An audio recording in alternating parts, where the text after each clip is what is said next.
believe. No one had looked at my son. When I got there, I was like, Ty, why would you do it? He's like, because he bit me. I said, what do you mean?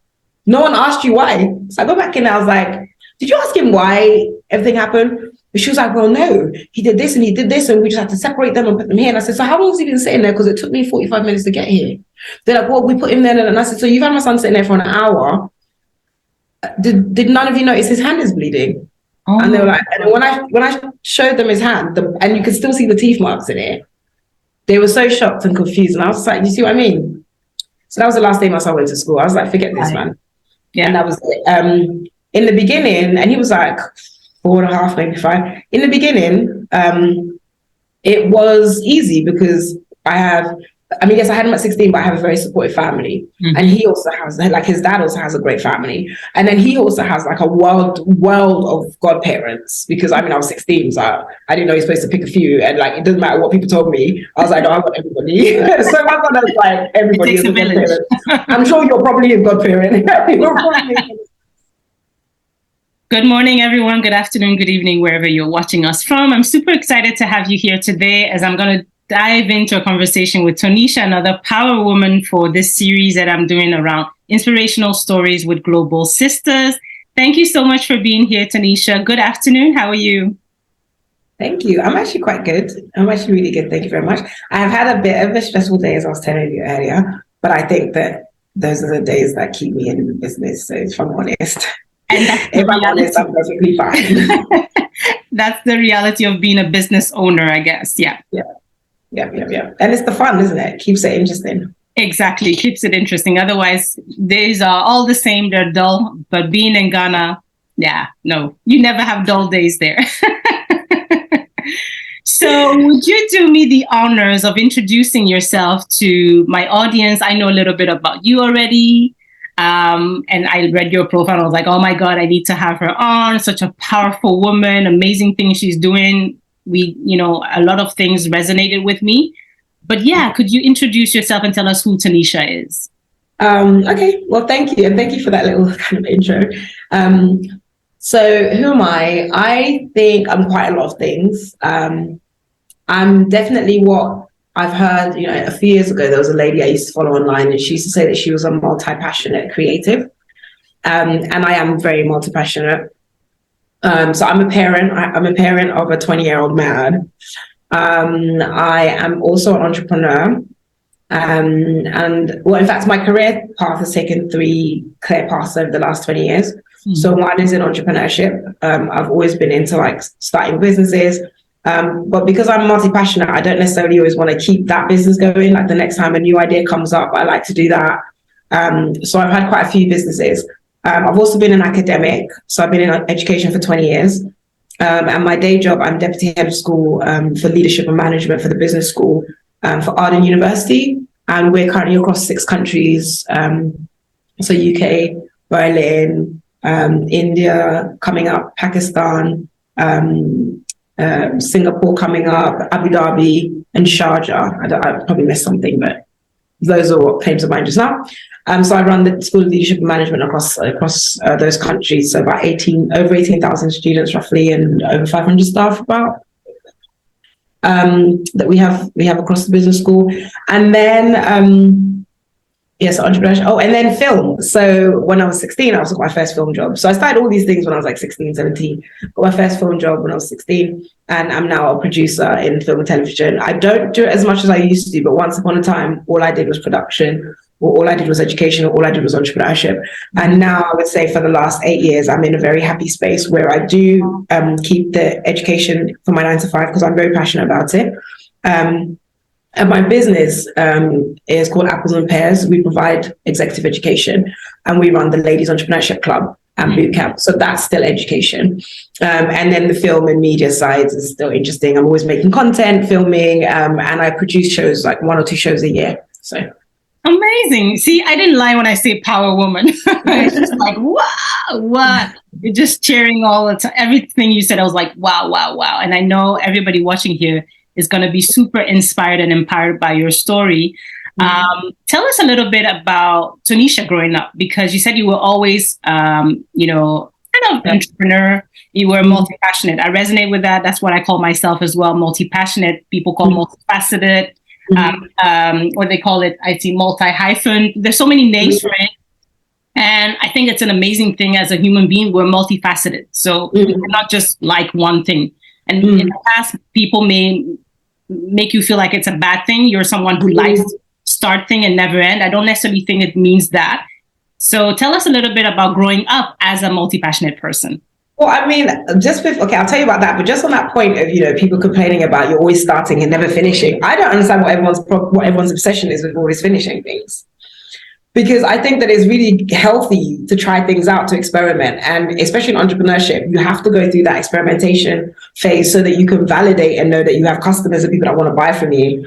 In your personal life, you have to date to know if you're going to want to marry the person. With kids, you have to try different foods to know if they're going to enjoy their meal. With cars, I don't drive anymore, but once upon a time I used to think I was going to love driving, and I've owned cars. But turns out at 37, I actually hate driving. So I don't think it's necessary to finish everything you start. I think what's necessary is to know when it's good to stop. And I also don't think it's necessary to be an expert in everything that you're curious about. For example, we just got a pool put in, and I know nothing about the pool. But the amount of pool guys that have done the wrong thing, I now know quite a lot about the pool. But am I going to become a new pool guy? No, I'm not going to become a new pool guy. But I will know about pools by the time I'm done.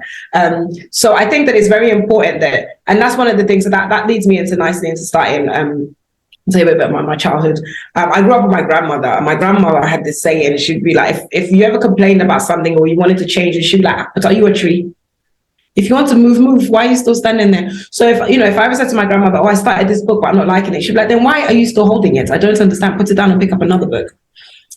So that whole idea of not having to finish everything I start, not having to do what I don't want to, kind of came from my childhood, I would say. So, and very much from my grandmother, who was very successful. I'm very successful at knowing when to start and when to stop, and when to move away and when to just call it a day.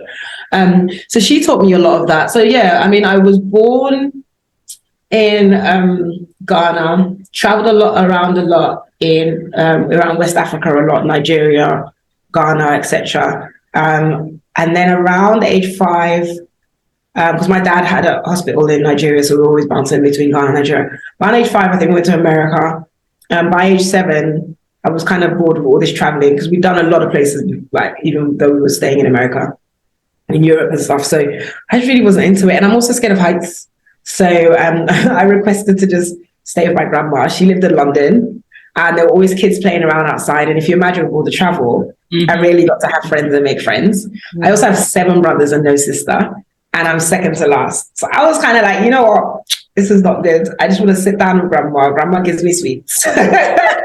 Smart girl. I was like, let me just go sit down. We know my level. So I did. And I ended up getting there. That was my 7th birthday present, was to be able to go fly to my grandma on my own, flew KLM. I got toys on the plane. I was so happy about that. And then, I just started my life in London with my grandmother, mainly homeschooled, and then in school a few days a week. That was it really. But by the time my mom joined me, I think I was about 14, 15 when my mom finally came to join. She traveled back and forth, but she was busy doing something in America. So when she came to join, I was about 15. And then by the time I was 16, I was pregnant. Then I made a human being. But I also was really lucky. I got all these different opportunities. So in school, when my mum used to come back and forth, I used to have her bring me gobstoppers. I don't know if you know what gobstoppers are, but they're like these hardball sweets. They're these hardball sweets, and they're usually in a big machine in an arcade. But they have tabletop gobstopper machines, and they're quite tiny with a globe. You got the walls. Exactly what you. Yeah. Exactly. So she used to bring me that, and it was a really good table ornament. So I used to take it to school and leave it on my table. And I used to charge people 5p, which is 5 pennies per gobstopper. And I was like making that money. I also started a paper round when I was 11. Because I wanted to have my own money. I just had this thing about independence, having my own money. And my grandma was an entrepreneur. She owns a school out here in Ghana. She had other things going on. So I think just being in the house, hearing her doing business, making deals, has always made me want to make a deal. So I just always used to do that. So at 16, I got a film job very luckily from someone, because I mentioned to them that I wanted to get into film and television. I had this thing about the different countries I was in, film and TV was always different, but I just felt like it was missing something more personal that I wanted to add as a child even. And so I started my film life there. I also got my first teaching assistant job. It was called being a peer motivator. I got that job then as well. And that was work experience for summer. And that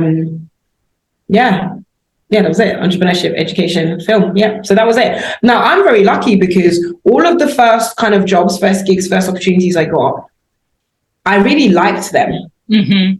So I didn't want to stop any of them. And my grandmother was always like, why would you stop it if you like it? Mm-hmm. So she just always was like, just make the space for it. And of course, even though I was a young parent, my grandma was not into that whole kind of thing of I'm going to be a housewife. You could be a housewife, but she was like, you got to have things that interest you.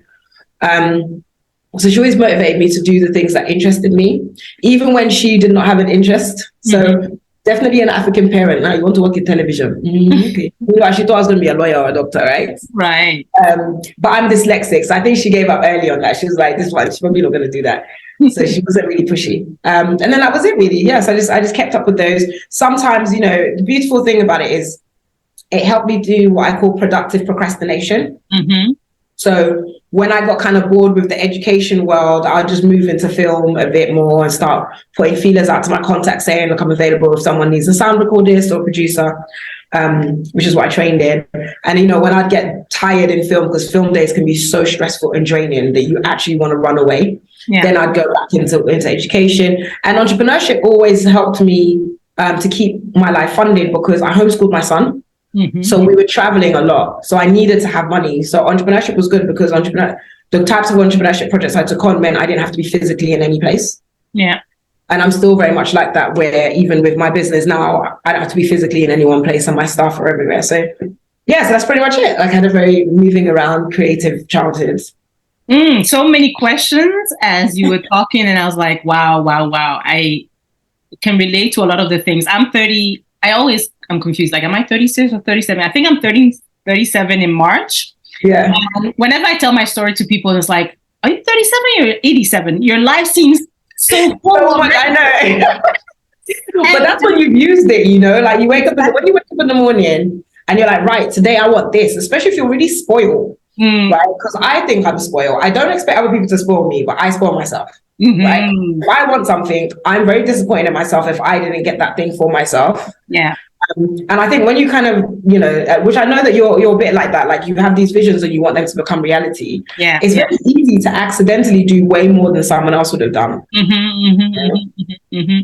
And so, but I can see, as you said, the influence of your grandmother so much, and it tells us a lot about who is around when we're growing up and who influences us. And that's very important. And that's unfortunately something we can choose growing up, because that's just our parents and the people who are there.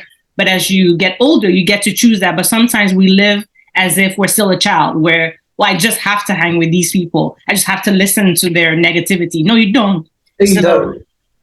I'm so interested in that bit where you said, you became a mom at 16 and that didn't hold you back in a way from becoming who you wanted to become. And a lot of people, when they hear, oh, teenage mom, okay, that's it. Your life is over. You can't do anything, blah, blah, blah. And also the choice that you made to homeschool your child. Okay, let's talk about that, because an African parent growing with African, grandmother and everything, I don't know how. Well, I was homeschooled though. Remember, I said that.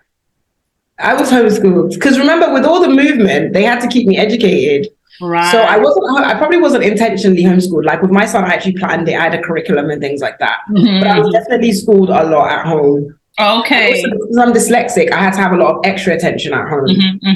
So there was a lot more school. And my grandmother was a headmistress. So like I said, she has a business, she has a school. So I think that, but you're not wrong though. My aunt, I remember there was one day, like I think my son was like 9. One of my aunts found out that he was being homeschooled. She lost her mind. Yeah. She was like, I'm calling social services. I was like, I work at social services. That's where I work. Just call me. Say hi. Hi.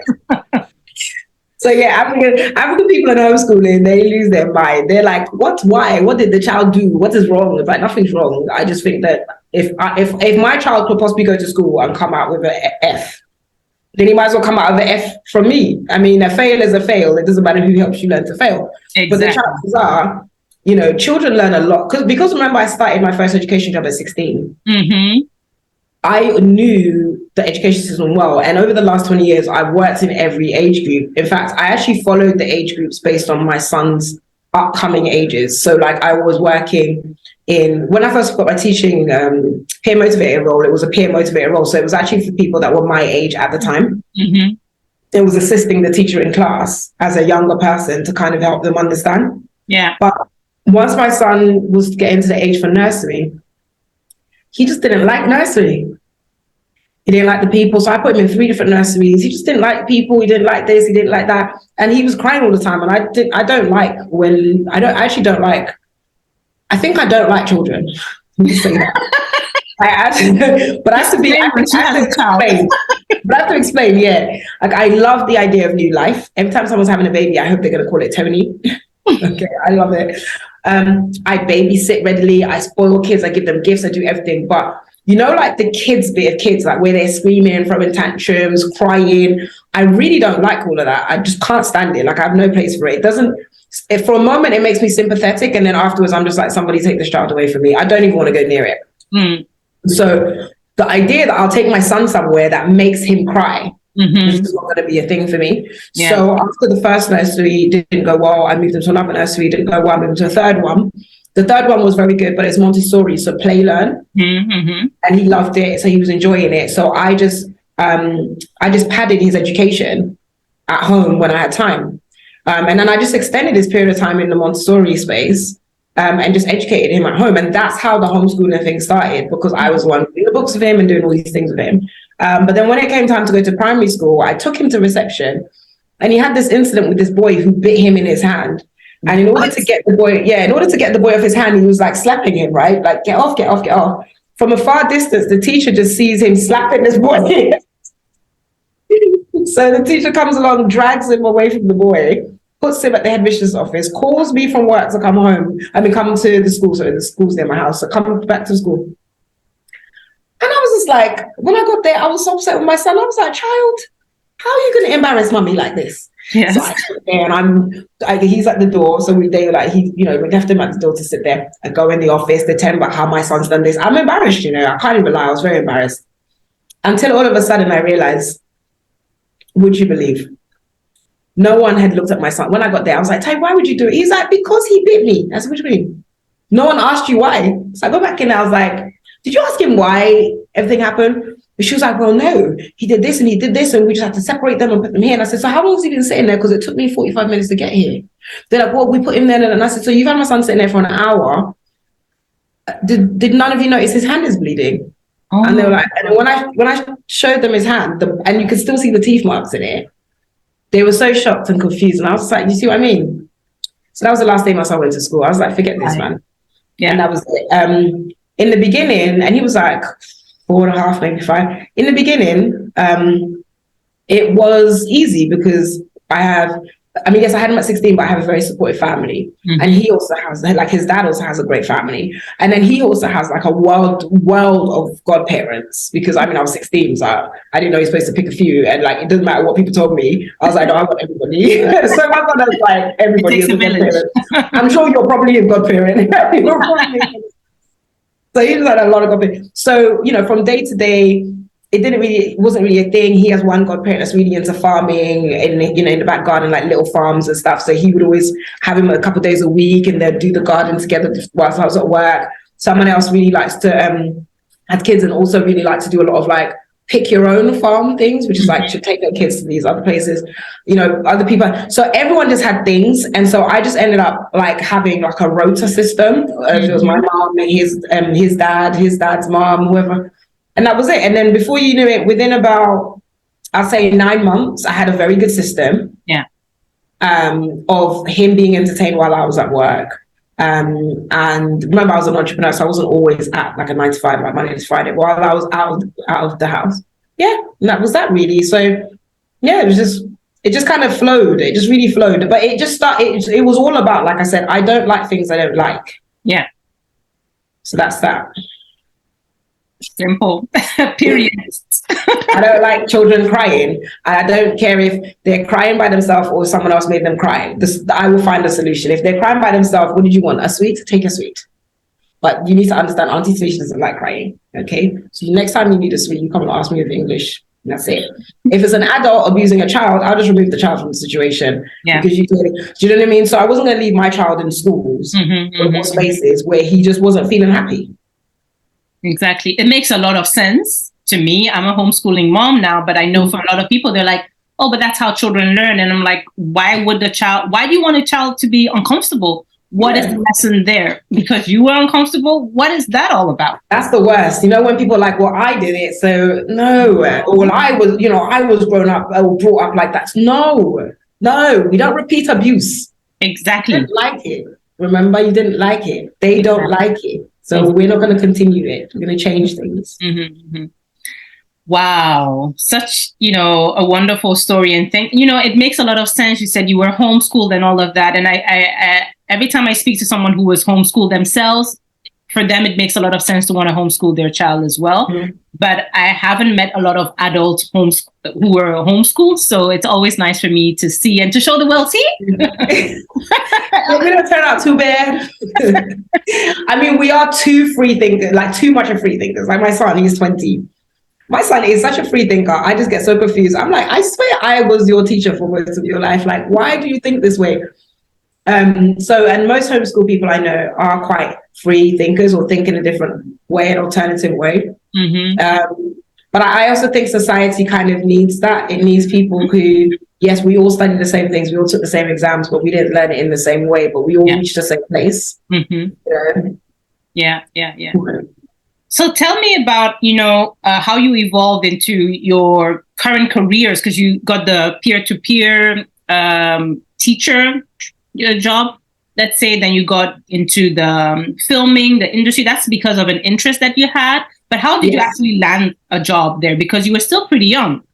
Yeah, but I mean, I just ask people for it. Right. That's what I wanted you to say. I just ask. I'll see someone doing something and I'll say, I want to do that. How do I do that? Simple. That was it. Like, that's how I started my paper round. I started my paper round because I noticed that some of the boys in my area used to be riding their bikes with these big bags, but they were very happy and they were always doing it together. So one day I just asked them, why are you guys always riding your bikes with the big bags in the morning? And one of them was like, oh, we're doing a paper round. And I was like, what's a paper round? And then he opened his bag and he showed it to me. I said, I want to do it. And he was like, it's not for girls. And I was like, look at your face. Next week I was with my bike with them and that was that. And funny story, so I would have been about 13, 14 at the time. When I was 27, so like 10 years ago, around 2010, I moved into a house, like a new apartment at the time. And my next door neighbor was the mother of one of the guys that I did my paper round with. Wow. And we still have that house now. And my son does stuff for them, their mom and supports them and things. So yeah, but literally I just asked, if I could do what they did. And that was that. Yeah. And I think that I love that you mentioned that you just ask people, because a lot of times people are like, oh, how did you meet this person? How did you collaborate with this person? How did you get this job? Like, people are afraid to ask questions as if they're afraid of getting a no. But I think it's just, I don't know what the problem is, but just put yourself out there, just ask people. Exactly. Yesterday I was hosting a workshop and people said, entrepreneurship can be very lonely, blah, blah, blah. How do you meet people? And I said, I just reach out to people online, literally. Like, I just say, hey, I love your stuff. We should chat. Yeah. And I literally have a Zoom coffee chat that's just for that chat. Yeah. Just to get to know people. Because I'm like, I'm not going to stay in my corner and hope to meet nice people when I know I don't leave the house much. So, exactly. And that's just my reality of working at home, homeschooling mom. So I use social media to meet people. And they're like, oh, really? Yeah, it's that simple. So thank you for breaking it down and reminding us that it's really just that simple. If you see someone doing something you like, ask them. Yeah. And also, I think with film was slightly different because I didn't know anyone in film. Yeah. But what I did was that I was, in England, we have youth clubs. So there's activities for young people. And I told the person running the youth club that I wanted to do like a video class. Were we ever going to have video classes? And he said, oh, yeah, that's very interesting. We might have one soon. So I said, okay, well, I want to get into film. So if we're going to have a video class, that'd be good. Or if you know anyone that teaches it or wants someone to help on a film set, I want to do that. And then literally in less than a month, I was contacted by someone about assisting on a documentary. Yeah. And I had a few friends that also wanted to do film. So I told them about it. And literally we were like 4 of us, my friends, were the production assistants on that documentary. And that was how I started. And then from that one, I told the person, look, if you need any more. And I just always put myself out. If I think someone knows someone, I'll tell them I'm interested in an opportunity. And I'm always requesting people to name drop me in spaces that I would want my name dropped in. I always did that. I love that. Because as women, first of all, it's very difficult for us, or many women find it difficult, let me reframe that, to put themselves out there because also someone mentioned yesterday, depends on the culture as well. But let's say currently I'm in Belgium, and to be very specific, in Flanders. So Belgium is separated in 2 parts, well, 3 actually. But anyway, the Flanders are very much like Dutch people, but more reserved for those that know a little bit about, the countries. And she was from Chile, and she was explaining that as a business owner, she just tells people what she's doing all the time. Like someone would say that's pitching, but she's not. She's just introducing herself. This is what I do. Hey, if you're ever looking for someone, hey, I'm your girl. And she said her husband, who's Belgian, Flemish, would always say, tone it down. People don't like that. Oh, maybe it's late. Maybe it's not the right time. It's like, what do you mean not the right time to introduce myself? Like, when is the right time, And it's really culturally, and people just accept that as if, well, that's how things are done. But there's nothing wrong with just asking for help and just saying, hey, I'm available for this if you want me to help or I want to learn. And as you said, name dropping, asking people to say, don't forget to mention that, I'm your girl if you're needing this. How do people respond to that actually? Well, culturally, of course, Ghana is very similar. Very, very humble. I don't think it is humility personally. Yeah. But it's, regarded as humility as well. So even when I was younger, people always used to be saying to me, oh, you're too forward, or you're too much, or you're too this, or you're too that. But when the fruits of my too forwardness were there, they wanted some. They want some of my fruits, right? But they don't want to be there when I'm sowing seeds. Or they'll tell me not to sow the seeds. But when they grow and then there's fruits to be had, they want to share. So I kind of just I just accept that not everything is for me, not everyone is for me, and I'm also not for everyone. I'm not for everything. And people who are put off by me telling them about myself are clearly not my people.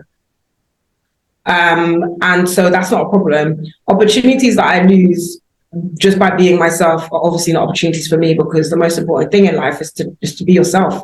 Yeah. So if I'm not able to be myself appropriately, then I'm not really serving myself well, and if I'm not going to serve society well. So yeah, people don't always respond well, but I would say more now, I am less I'm less put off by a negative response. Yeah.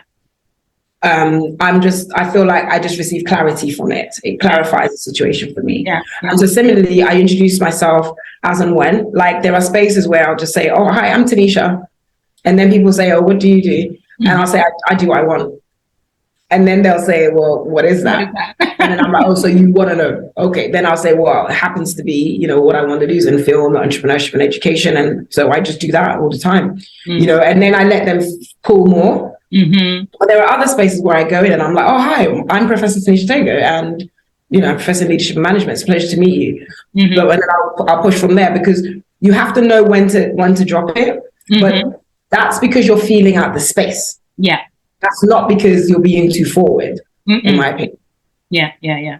I love that. And you mentioned something, and I wish I could repeat it well, but you said the most important thing in life is to be yourself. And so when people are put off by you being yourself, or when you lose opportunities because of who you are, then you're like, well, it's not for me. But I feel like in today's world, people are, you're told that you should be yourself, but then at the same time, you're kind of told to be something else. You should be like this to be successful. You should be like this to be. So people are almost confused to, should I be myself or should I not be myself? So I love that you shared that. The thing is, the more of yourself you are, the more you can see what you need to adapt and change, and the more you can learn about yourself, personality traits that may not be so suitable in certain spaces. But if you never allow yourself to be, fully expressed, it does lead into like depression. Because you want to say this but you can't, you want to do this but you can't, you want to go here but you can't, and it kind of goes back to I think you kind of alluded to, or I alluded to it, in terms of friendships and other kinds of relationships. Like I think you're saying you're friends with someone because you grew up with them or something. Yeah, exactly. I absolutely do. That is not that's not grounds for friendship with me at all. It has never been. Just because we are in the same class and we sit next to each other does not make you my friend. We are not friends. We are associates. I know you very well. I know you by first name. You know me by first name. I know your birthday. I buy you a gift. But we are not friends, right? And I think it's like having that kind of understanding of yourself comes from putting yourself out there to realize, what constitutes a business relationship, what constitutes an opportunity, things like that. So you have to put yourself out there. That's the first step of everything. Yeah. So how did because you talked a little bit about the filming, the educational aspect. We kind of know where it started. Entrepreneurship was kind of in between. Would you say that's the glue kind of to all of the interest you had? How would you? So for me, entrepreneurship was less the glue and more the revenue. It was how I fed myself, because a lot of people do aspire to have a great job their whole life, and that's cute, that's nice. I mean, I have a great job and I hope to keep it, but I think that there is a point in which a lot of people can and will realize that the career path they've chosen has a maximum revenue stream, right? Because every job has a maximum role, and that role has a salary. Yeah. And so if you're trying to be a multimillionaire, you have to find yourself a job that pays millions, and you have to start in that career path. Otherwise, you will need entrepreneurship to kind of like scaffold to scaffold you financially. Now, because I was a young parent, I did need money. I did need entrepreneurship. So it was not necessarily the glue for everything, but now it is the glue that I use to connect everything. So when I am a producer, I'm a freelancer. In education, I'm a freelancer, except for this job. This job is the first time in about 8 years I've had a full-time job. But even that is out of choice, because I really like this job, and this job just does not come as a contract. You can't be a deputy head of school as a contractor. You have to be part of the business, So entrepreneurship was just always there. Entrepreneurship was also good because I have this saying, I don't know if anyone else said it before, but I always say that entrepreneurship is a journey to self-discovery. So for me as well, my entrepreneurship journey was always the way in which I found the most personal growth. Yeah.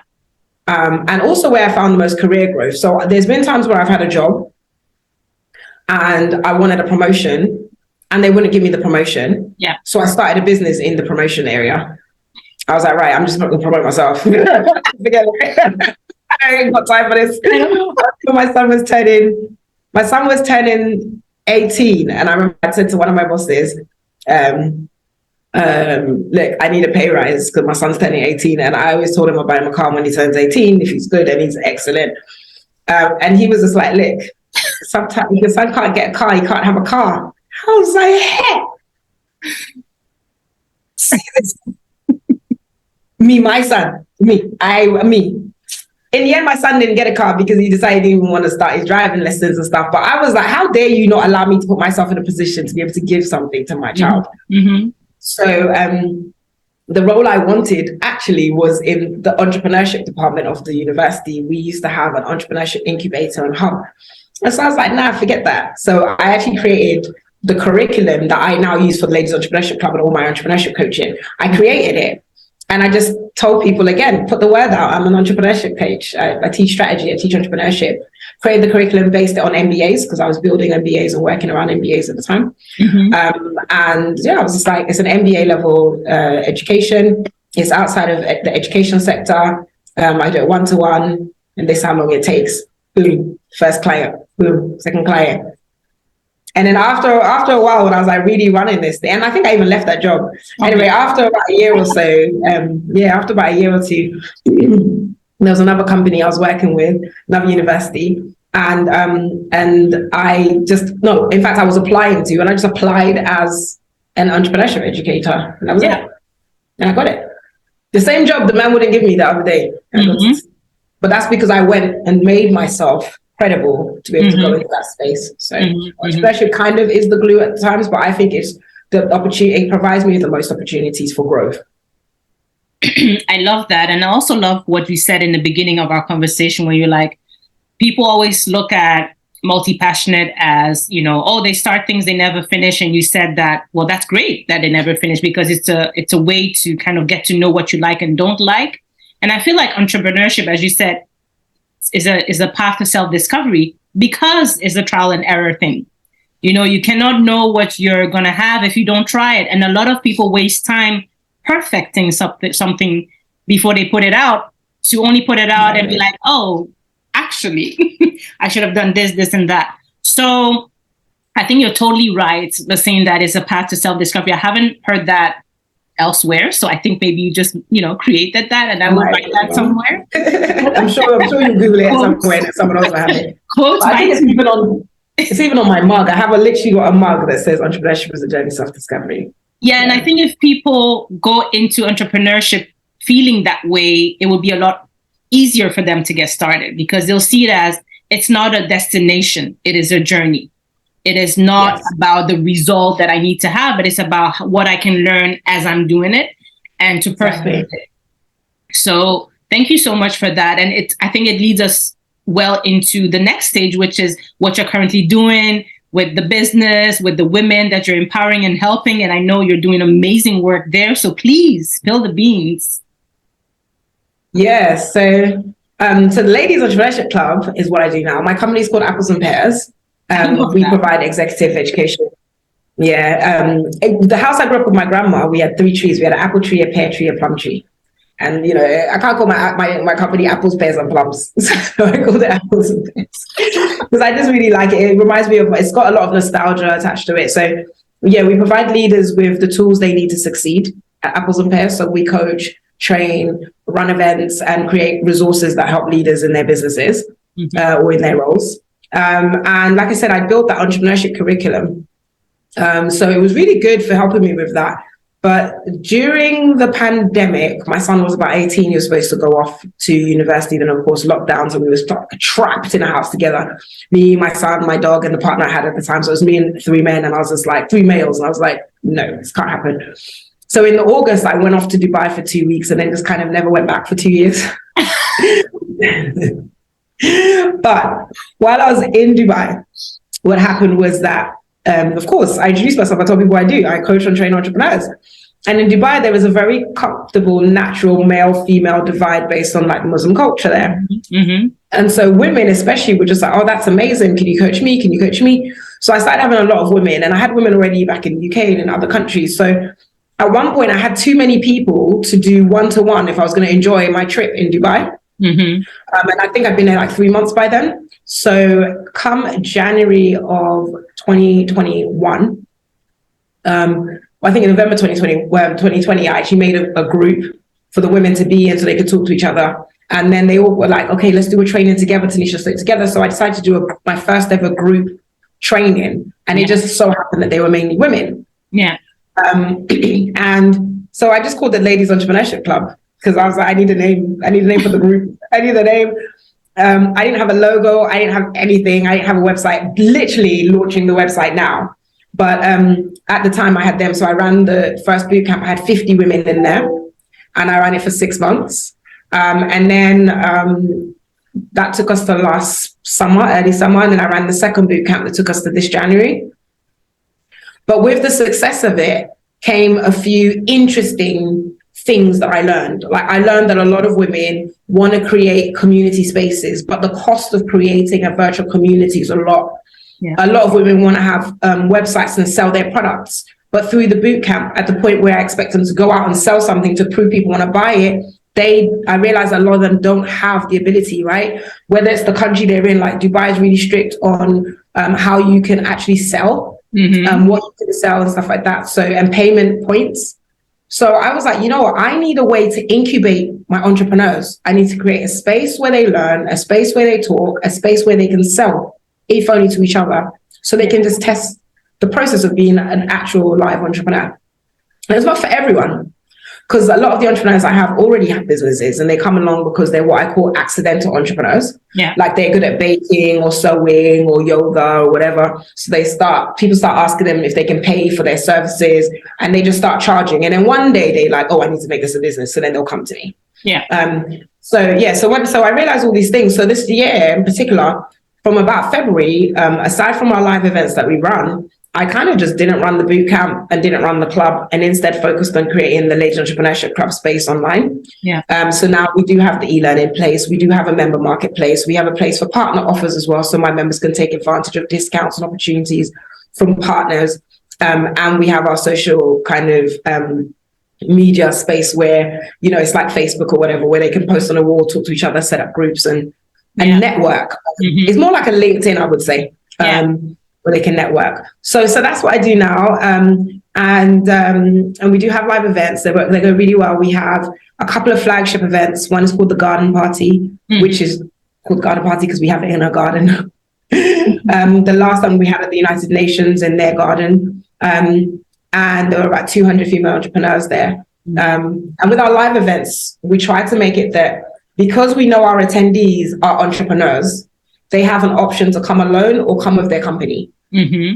Coming with their company means they buy a stand to be a vendor, and they get a free +1 for a member of staff to stay behind their stand. So they are still an attendee. Yeah.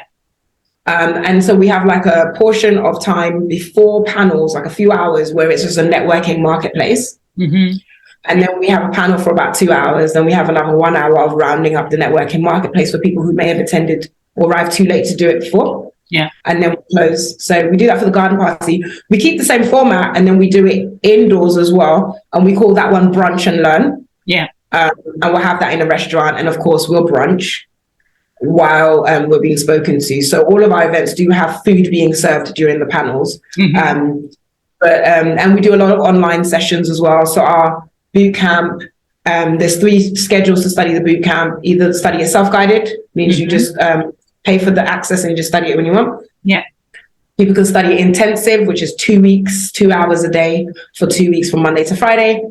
And then we have a side hustle. The side hustle is the original version, which was 2 hours a week on a Saturday. And that goes for about 4 months. So that's what I do now. And I love it. I love it so much because women are just so different when we go into entrepreneurship, because we go into it to fulfill a massive need to support ourselves or our families or our partners, or, you know, support our kids, or just support our aspirations. So we'll have a little side hustle just because we want to go to uni and we know it's not fair to take the extra money from the family.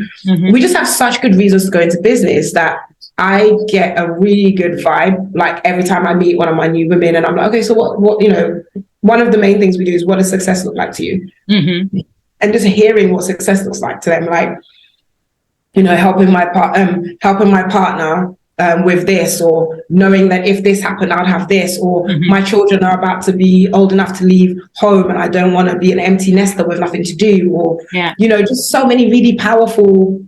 You know, I've even had people be like, you know, they're starting a business because they got made redundant about a year or two ago, and they never really bounced back from it. And they've just realized that it's because they kept chasing something that they could actually just make themselves. So I absolutely love it because I get to meet amazing women. I get to hear amazing stories. Of course, I get to influence them, inspire them, train them, coach them, support them, recommend them, brag about them. But in the same way, they do also influence me, teach me, train me, recommend me, and brag about me. Yeah, so, for sure. So it's lovely. It's really, really lovely. Yeah, that's why I'm in that space as well. I think it gives me so much energy. Actually, yesterday, and when I speak to my clients, I'm like, I could have the worst day, literally, and have a call with a client or potential client, hear their story, and I feel so energized by it. Like I'm no longer tired because, you know, it's really, I would say it's my purpose. Like I feel full. like I've eaten a really good meal after it. I feel very full. I'm like, not that I could die tomorrow, touch wood, but I'm like, I'm fulfilled. Like I'm good. I could, right? Like if I died tomorrow, I wouldn't be upset. Like no, I'm like, I'm good. And it's very interesting. Yeah, I'd be upset that I can't do more. Yeah. But I would be very proud of what I've done your so far. son and loved ones, but it's like I've tried to do my bit, and whomever I interacted with, I did my best. I did my best to inspire them, to add a little bit of positivity into their lives. And I think my friends and people who meet, we always used to say you're the forever cheerleader. Like, you don't tell me what you're passionate about or what you want to do, because you'll be forced to do it if you want to hang around with me. That's me. I'll be pushing you. I'm like, don't mess around trying to stand next to me, boy. I'm going to make you do what you said. Don't do that to me. And don't come back and be annoyed with me. Why am I still asking you about what you told me you were going to do last year? Because why did you tell me?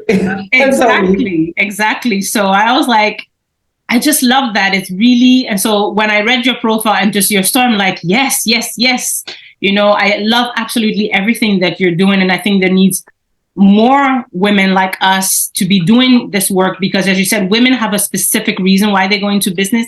I like to call it your why and your secret sauce, I sometimes say, because when what you love, what you're good at, and what the world comes together, that's your secret sauce. Because then you're happy doing what you're doing. You're actually really good at it. So people recognize it, you recognize it, but you're creating an impact. And I feel like both of us have found our secret sauce. And that's why you could just work. You're like, this is a game to me. Like, I'm enjoying it. I'm always having to be told that you need to stop. We need to go. You need to stop. You need to go. You can't do this. You need to stop. We need to stop. Even when I had my pet, my dog, during the pandemic, one thing that just jarred me was I just realized how much I need to stop. Like, I'll be doing something, my son will be like, Mom, I'm like, damn, I need to stop. Go do that. Come back. My son's like, my dog's like, Urf. I'm like, oh gosh, stop. Then I come back and sit down. My partner's like, and I'm just like, Jesus, guys, I'm having fun. You're really interrupting. But I'd have to make sure everyone was really engaged. Like, I remember there was a point where I actually intentionally gave my son a computer console. I was like, you should play games more. You should have more fun. Like, you are bored. Let me work. If you need mommy this much, you are bored because you're a whole 18. You stop calling my name. Go play a game. But yeah, you're right. It's like when you do work in this space, and I think that there's something special in this space because it's not necessarily that we're training or coaching in entrepreneurship. I think it's the community. Yes. And that's why I was so adamant that the ladies entrepreneurship situation was a club. Because even though, like I said, I haven't run the club I haven't run it actively for this year. When I go to my other members, because there's about 78 women that did the camp last year when I was doing it, and we're in the kind of club space I made then, they're all still friends. They all still talk to each other, So they obviously needed the nurturing, the accountability, the support system, the recognition that they're not the only one that can't figure out Facebook advertising. Because what is with Facebook advertising anyway?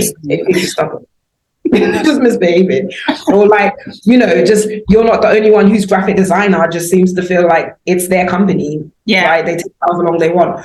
You're not the only one who just finds copywriters to be extremely pretentious.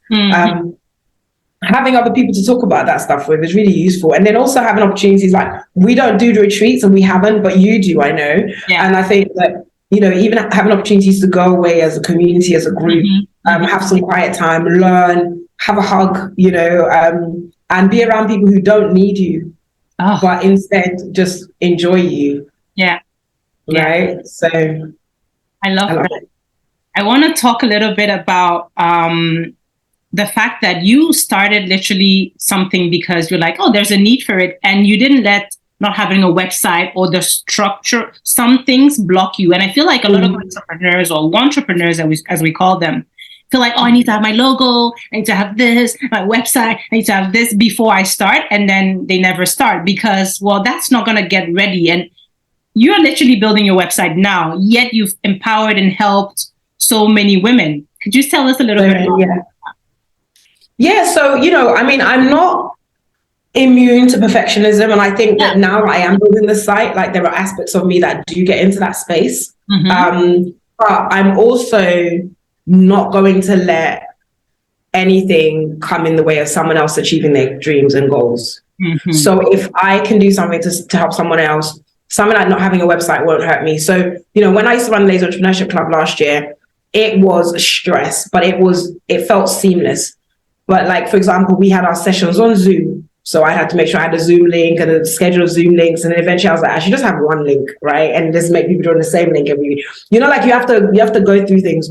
When people say, oh, please send me more information, I'd be like, more information? You just told me you want to be trained. Why do I have to send you? Then I'd be like, okay, fine. It's okay. I'd go into Canva and I'd make like a PowerPoint deck. And then I'd like put that out to other people to be like, right, what does this feel like? What are the questions? Make sure it was like really comprehensive and informative.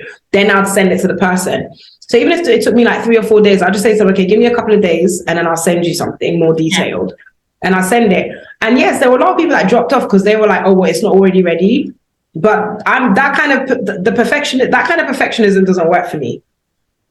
Like if I want to offer someone value and quality, I acknowledge it will take time to create. Mm-hmm. So if that person also wants quality and they can't wait 72 hours because they've requested something that doesn't actually exist yet, I don't have the time. Yeah. Because the thing is, training on entrepreneurship, I can do. I have my curriculum, I have all these things. But now you're asking me for a brochure. I can make a brochure, but I don't have one right now. So give me 3 days, 4 days. So I did that. And so the patient clients that I had and patient members and students and whatever, they really helped me because they made requests for things that I could not have foreseen. And I think this is very key because in entrepreneurship, a lot of people try, like you said, I followed the wave and the tide and I built something to suit it. But a lot of people, the entrepreneurs, don't start a business because A, they're making assumptions about what people want. Yeah. And B, they're trying to create everything before they go to launch. But you can never create everything. The day you launch, someone's going to ask you for something you didn't even think of. Yeah. Every single time.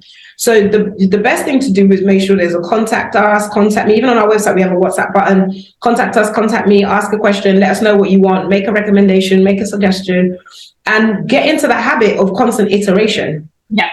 Get into the habit of knowing we don't launch once. We launch multiple times a year because all the time we have to let new people know. So if we're always launching and relaunching, then that means we can always say to people, hey, we can send a newsletter saying, hey, over the past few months, a few people requested these features and we've now implemented them. Yeah. Why does Apple get to update their iPhone and you don't get to update your company? Why? What do they have that's so special?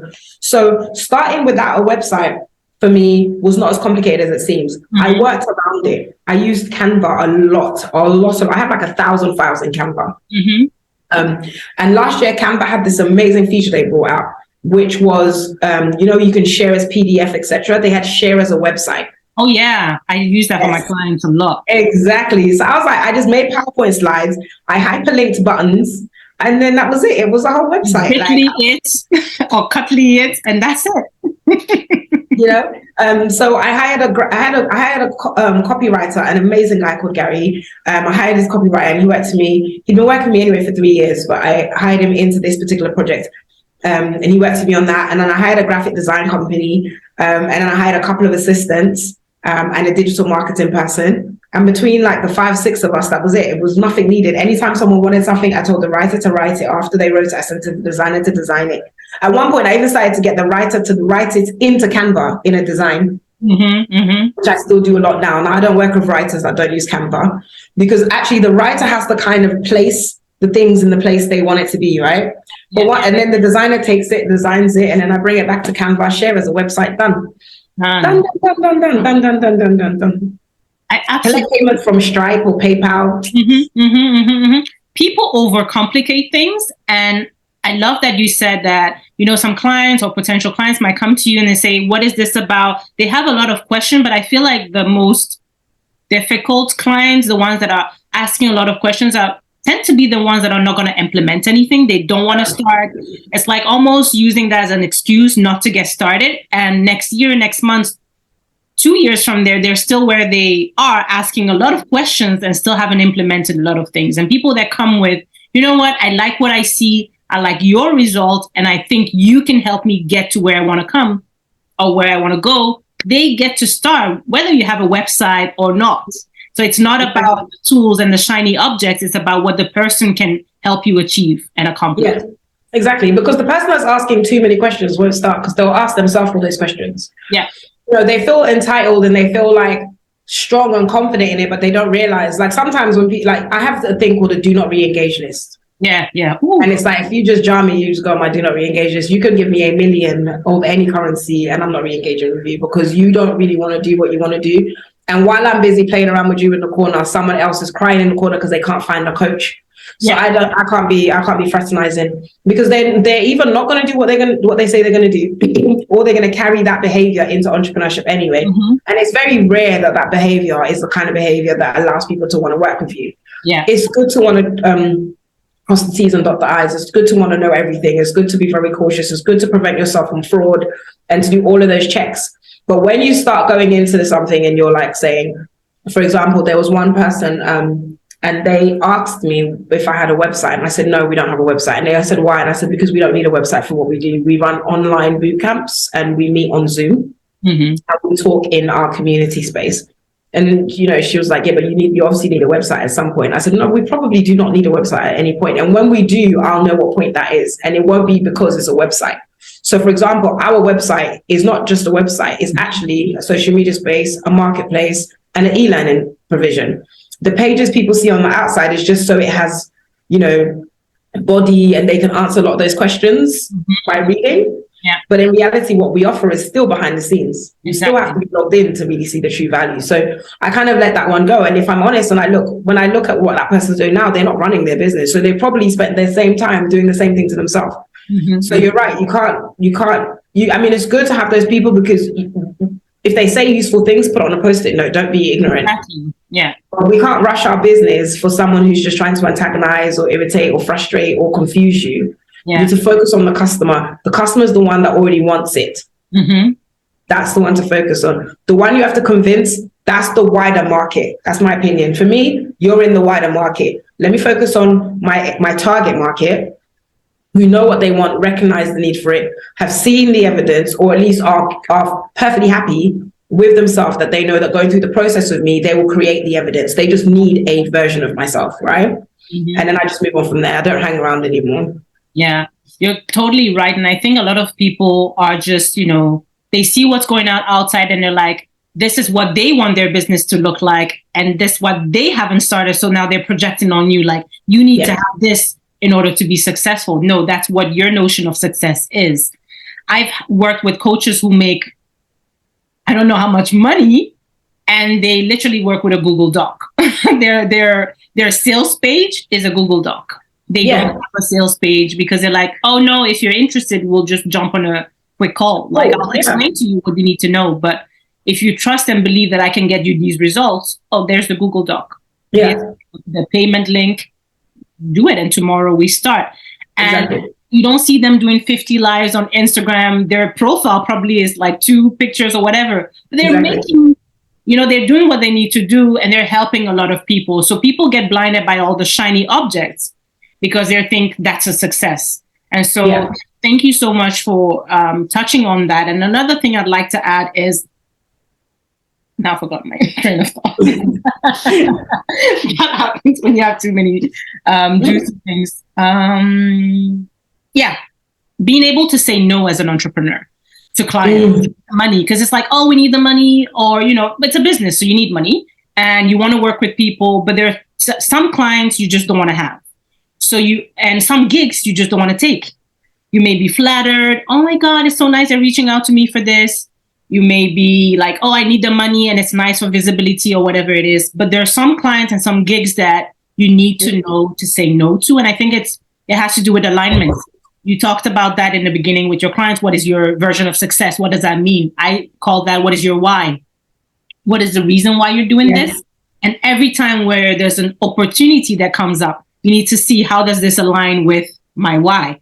How does this align with the version of success that I see for myself? And some clients are just going to be, time wasters a little bit. And they're going to take your time away from your actual clients that need you. And I feel like a lot of people are busy trying to grow. I need more and more and more people. Yet the people that already are in their container, their current clients, are not being served. They don't engage with them.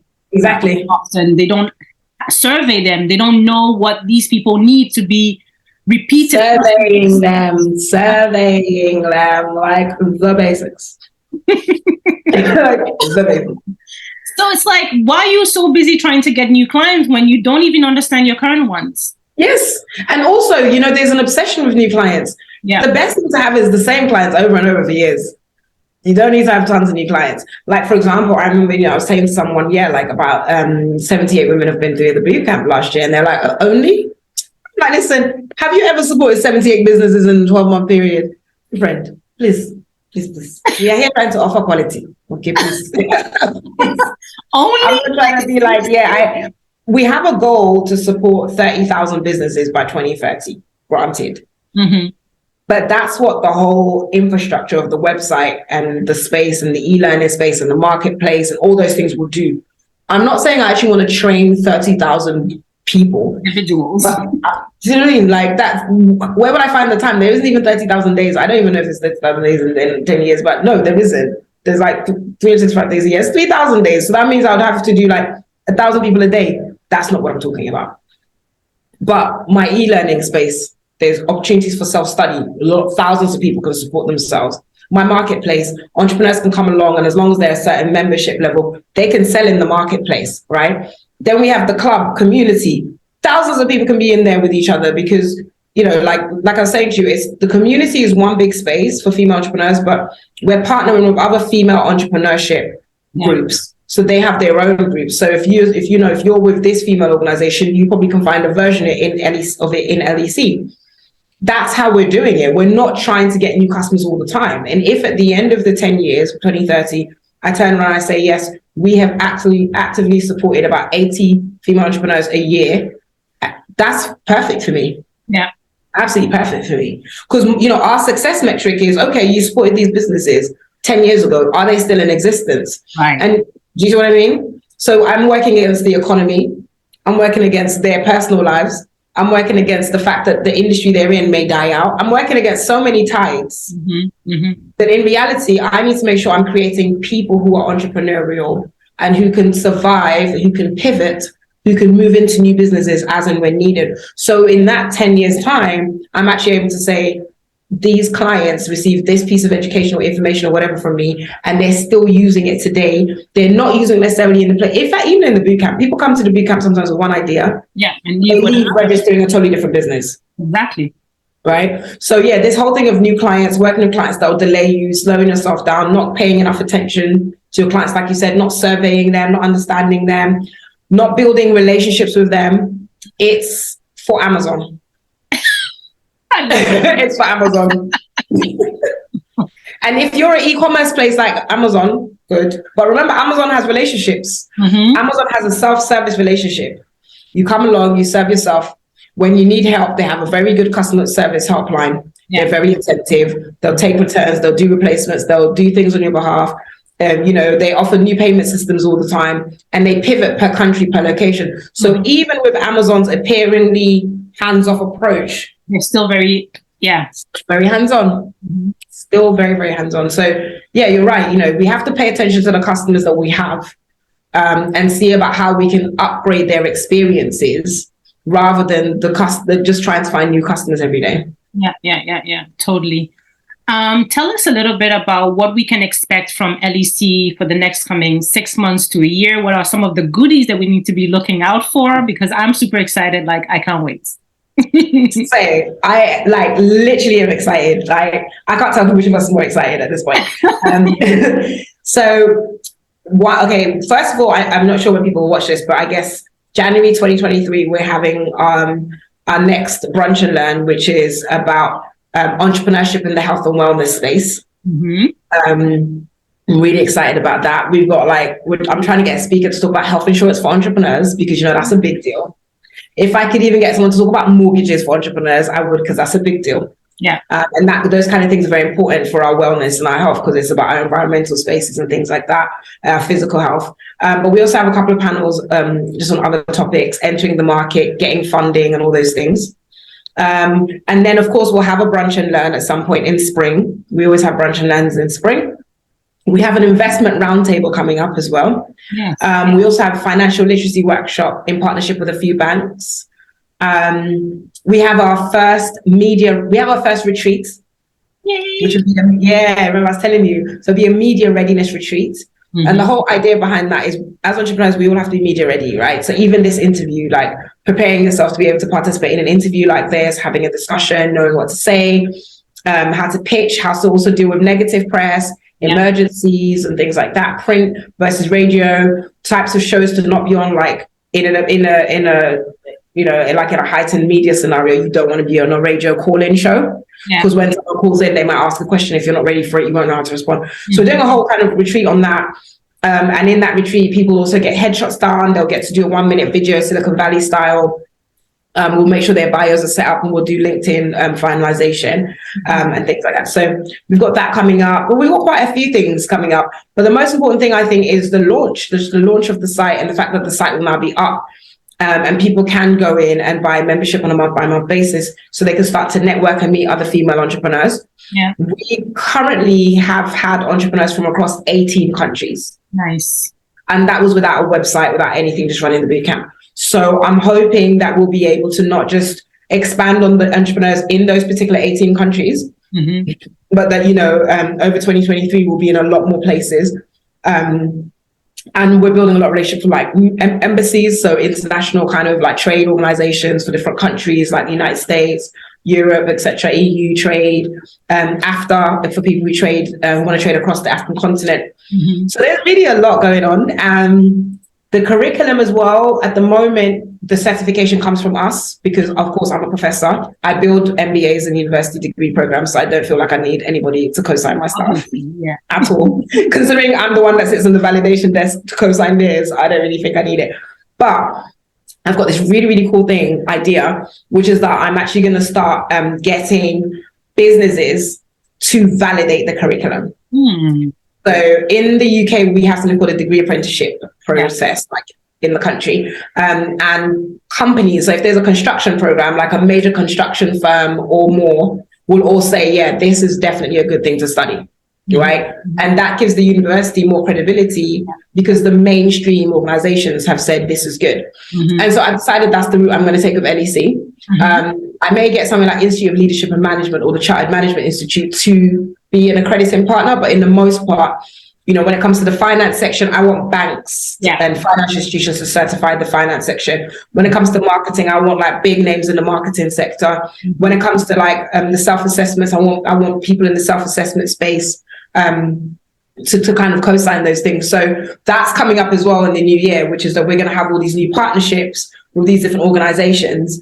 So people who have already studied our bootcamp will be able to say that they've studied something that's been certified and approved by, because it's the same curriculum. So it won't matter if they've studied it previously. And then also I think it would be nice as well to have that just to have. So LEC's got a lot coming up in the new year.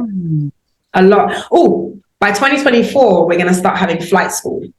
Oh my God. Flight schools, so flight schools, when we'll travel to a country to meet with their Minister of Trade, to meet with entrepreneurs and the companies that will support my members, the participants, in setting up and trading with that particular country. Mixed in with a little bit of tourism over like a 5 to 7 day period. So flight school will be starting to, and they will also be certified. So I love that. So many things to look forward to. How can one get in touch with you? How can we become members? How do you join, your community, the club, the ladies club? And tell us all about it. So, I've always wanted to say this, but now I can. You just go to ladiesentrepreneurshipclub.com, because how did no one buy that domain? Right? It's wow. Do you ever feel like that when you go to pick a domain and it says yours and you're like, oh, really? So just go to ladiesentrepreneurshipclub.com, read and look. It's very important that people that come to my website actually read and look at things and ask questions, because entrepreneurship is an intentional endeavor. I have had people say to me before, there's a lot of words on here and I couldn't find a thing. And I'm like, well, actually the products, there's only a few products to buy. There's either 3 memberships or one of the 3 options to study your bootcamp. That's it, really. One of the 3 memberships or one of the 3 bootcamps. And then the rest, we've got products. So you just go over to the website, you pick what kind of level you want. Very briefly, the levels are very simple. So the planner level is like $48, and it's for people who want to be in the club mainly, and want to learn and want to join the things that the club does and want to socialize and do the networking. So we call that planner, right? Yeah. We've got implementer is for people who also want to have access to the pre-recorded workshop sessions from the bootcamp, which is like 200 pages, 200 lessons, right? So they want to have access to the pre-recordings of that. And other things like special events, and people in implementer level always are free to any events that we run. Yeah. And then we have leader, and leaders, they get access to live things like the live bootcamp, just within that membership and the club and everything else. But they also get exclusive invites to exclusive things. So, for example, we do a lot of things with ministries, embassies, organizations, where they say, look, we can't host more than 10 people, more than 15 people. We reserve those for the leader level. Yeah. And we never read those things. Usually don't have tickets for sale. Mm-hmm. So we just do that. So that's the club. And also in terms of selling in the marketplace, planners can sell products. And the planners can sell products and services, but implementers and leaders can sell courses and also events. Yeah. So that's basically it. And then the boot camp, like I said, is 3 schedules. You just choose if you want to do it by yourself, intensive, or side hustle. Yeah. Amazing. I will definitely be sharing all the details in the description box here below as well. So that anybody who's interested in any of that could definitely join. If you're watching this, you better join, okay? Yeah. I think, you know what I really think? I think that, and this is without tooting my own horn, but I think just the kind of women that I know and I've gotten to know are so special that with this space, like I said before, I'm not trying to pack it out. I'm not trying to say to people, get there and meet tens of thousands of women. Mm-hmm. What I am trying to say is that everyone that goes in there, we're all very intentional. Mm-hmm. And so that space and the curation of the space is about the reality of entrepreneurship and the entrepreneurial journey. Mm-hmm. So people should join if they feel like they are on a journey and they need counterparts, accountability, buddies, friends, or whatever. They should join because it's a monthly subscription. So if you join for a month, you join for a month. I mean, how many other things do we pay $50 for? If you join for a month, you join for a month. But where I found that most people have value is like, especially people who are executives. So people who are executives really find a lot of value because they are very good at what they do at work and they want to move into business now. Mm-hmm. And they need other women who are also executives in the entrepreneurial space, right? Because they need that focus. Mm-hmm. You know, so they join at every different level. So if anyone watching, it thinks to themselves, look, I'm an entrepreneur, I really want to get into this. I want to get into a space that's purposely curated, purposely designed, has a curriculum, has a training process, is not strict, but structured. Yeah. Then the Ladies Entrepreneurship Club is for you. If people are just like, look, I just want to be in a place, just want to be in a club, and I don't want to spend any time doing anything. Yes, okay, fine. But what will happen is ultimately you pay for it and you won't take the value because you have to be intentional to take the value. Do you know what I mean? I've made it for a year. The members are there for you to network with, but are you sure about what you're trying to do here? Yeah. You know, because if you're really trying to build a business, this is the perfect place. That's what I found. Yeah. I forgot to ask you this, and I'd like to ask you now. What about women who, because it's not location based, is it? It's online. No, it's online. Women from all over the world can join. Some of your events that you mentioned, they have to be location specific because, well, it's happening in real life. Where do they happen? Right. So, like I said, because I've been in Ghana, a lot of our physical events have been in Ghana, but they're always hybrid. Mm-hmm. They're always hybrid because we've got members across the world. So they're always hybrid. So we've been joining online. But I'm really, really, really keen, especially with the leader level, to start to get some of those people to kind of like lead chapters in their space. Mm-hmm. But like I said as well, because we're partnering with other female communities around the world, the idea is also that our in-house events will not be the only opportunities for people to go out and meet other women and network. So for example, with your She Tribe, if you're running something in Denmark, right? Belgium, my bad. I'm terrible with geography. If you're running something in Belgium, I'm going to put it on the NEC community and say, look, if you're in Belgium, this is happening. Because that's the point, isn't it? The point is that women need to be able to physically get out and do things. Mm-hmm. And the world is such a big place. And it's like I said before, I don't have an obsession with being the best at everything and finishing everything, but I do care very much about making sure people have access to what they want. So a lot of our events currently are in Ghana, but we have partners who run events all over the world. So we're always promoting those too. Yeah. But over time, we will start to do events in other parts of the world. So our Dubai events will kick back off because we've got our Dubai partnership already in place. Our South Africa events will kick back off. Our London, UK kind of events will kick back off soon as well. And then we may start having some events out in New York. But those are the ones that we've already been kind of having relationships with. So we're starting there. But I definitely, again, if someone says, I'd love to run some Ladies Entrepreneurship Club events, sip and paints, relaxing nights, movie nights, anything really casual, really comfortable for female entrepreneurs, or even more advanced, we're always going to be up for having other people kind of host our women. Yeah. I'm going to interject this one and I'll edit it into earlier section. You talked about being in Ghana right now. Obviously, you're from the UK. We can hear from your accent. Yes. At what point did you move to Ghana, and have you moved your business there? Right. So again, I did not do that. I just took a 2-week break in the pandemic and I never went back home. So from Dubai, you traveled? Yeah. Well, from Dubai to Ghana was a sad story because my dad passed away last February. So I came here to organize his funeral and do all those things. So because, of course, pandemic was kind of still finishing off and not all the countries were open, and I was literally just an overnight flight away. So it was up to me to come here. Of course, being Ghanaian, we're very long and drawn out with our funeral processes, traditionally. So that was like a 3-month process. By the time we finished the funeral, it was the end of April. And I just needed a break. So I just sat down. I just didn't bother to go back to Dubai. I just sat down May, June, and then end of July, I went back to Dubai. And within a week, I was like, oh, I miss Ghana. So I came back. Like a week later, I just came back. And then I met my partner.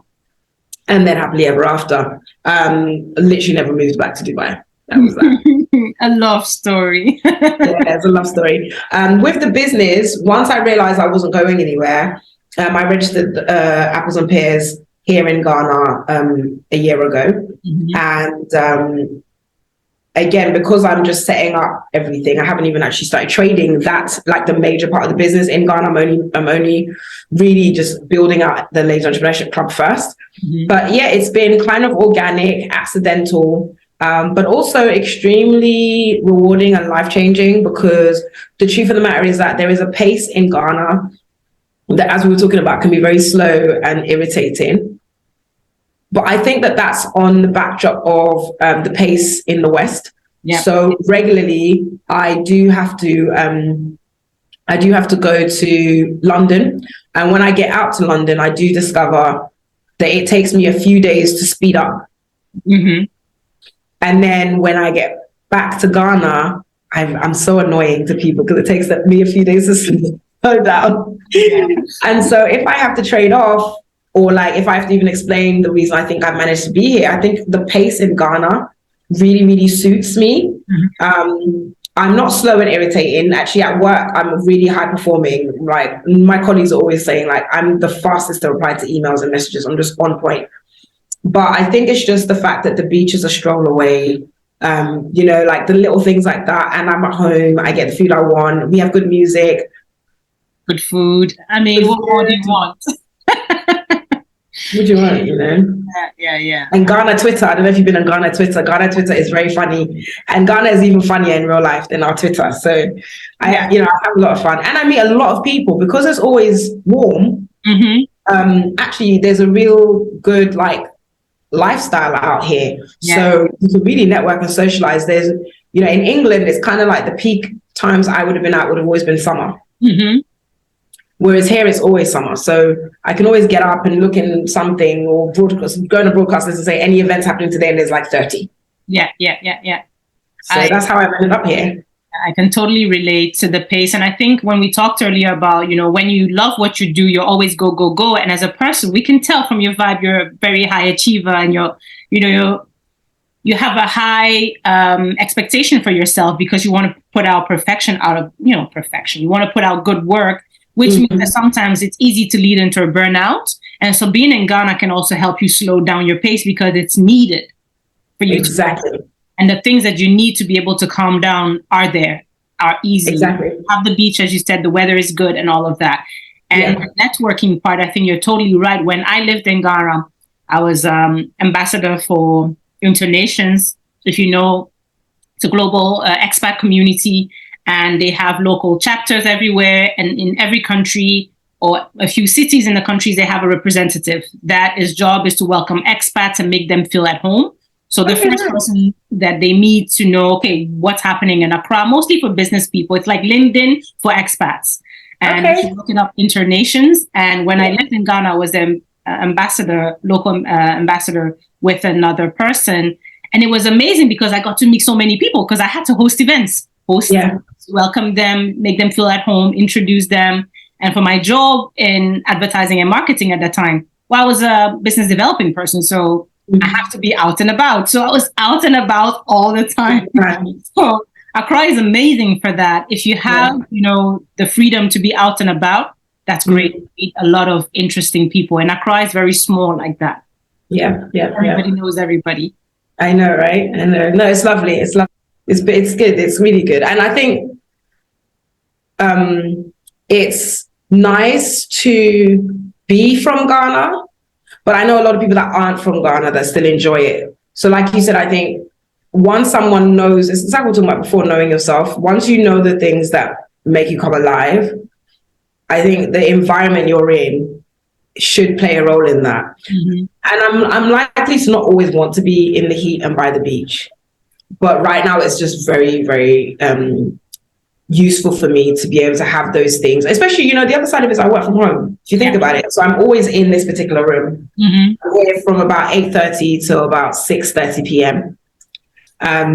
So actually, when I'm done, the idea that socializing is a couple of steps away, the beach is, that's really useful because when that was part of the thing that really broke my spirit in the pandemic was I couldn't leave the house for the beginning because in England we were on a literal lockdown. Then when I could leave the house, luckily I live next to a park, but that was the furthest I could go.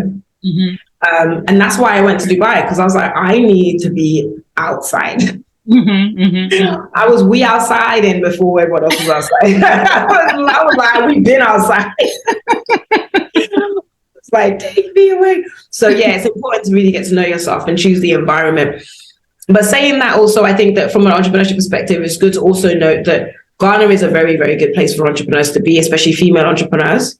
We're always averaging just below to just above 50% of the entrepreneurship community in the country. So it has also been very useful because, again, if I want entrepreneurial advice, if I want entrepreneurial friends, I don't really have to try very hard. No. It's in the DNA of Ghanaian women as well. You look at the aunties, the mothers, they're always doing something. They always have like always doing something. There's always papa movement somewhere. Literally, I mean, like, I've got a particular relative right now who is, I'm sure, in their mid-70s and like constantly calling me because they're trying to start a new business, and there's all these different things because they don't know how to use the phone. Then they don't know how to use this, but they insist on starting it. But now I'm the administrator, but responsibility. Amazing. Thank you so much for this super inspiring, lovely, funny conversation. I've loved every bit of it, and I know those of you watching enjoyed it as well. Thank you so much for sharing your story and your experience with us. It's been amazing, and we cannot wait to join the LEC club, and meet all the amazing women, meet face to face. There's so much to share and experience together. Thank you once again. Thank you so much. And it's been a pleasure. It's been really fun talking to you. And I really enjoy your videos. I'm glad to be in one. Thank you. And so I can't wait once I come down to Ghana to finally get to meet you face to face and learn more about the work that you do. Thank you. Definitely. Thank you. Bye. Bye.